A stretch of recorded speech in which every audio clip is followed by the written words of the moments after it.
Day is coming that God is going to ask each of us what we have done with our calling, because we wasted our time thinking that being a pastor, a prophet, an evangelist, or an apostle are the only people who have been called by God. If you are not one of them, then you can do your things anyhow. The thing is, everybody is called to do something. Anywhere you find yourself and you are a leader or you've been asked to do something, it can be a call of God. God can call you to be a professor, a teacher, an architect, a civil engineer on this earth. We keep thinking that that one is not a call of God. So if we get there, we do our things anyhow. Now we have leaders who are very corrupt. When you give them the power, they become corrupt and they do everything the way they like. But I'm telling you today, if you are one, you're supposed to know that it is also the call of God. So do it cheerfully and diligently, because one day God is going to ask us. But if you won't agree with me, let's go to the book of Exodus chapter 35, verse 30 to 34. Two people that God called, not to be prophets, not to be evangelists, not to be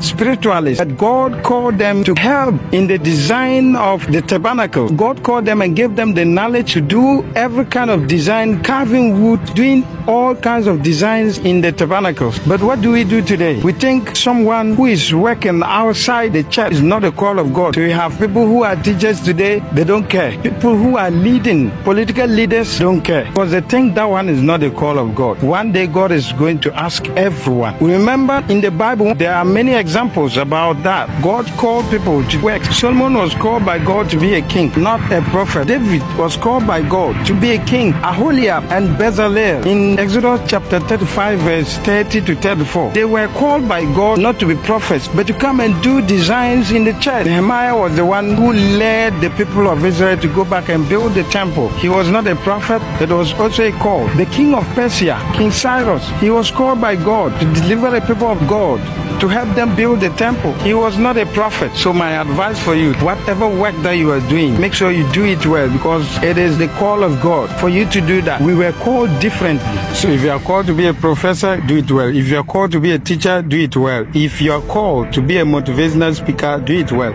If you are called to preach, do it well.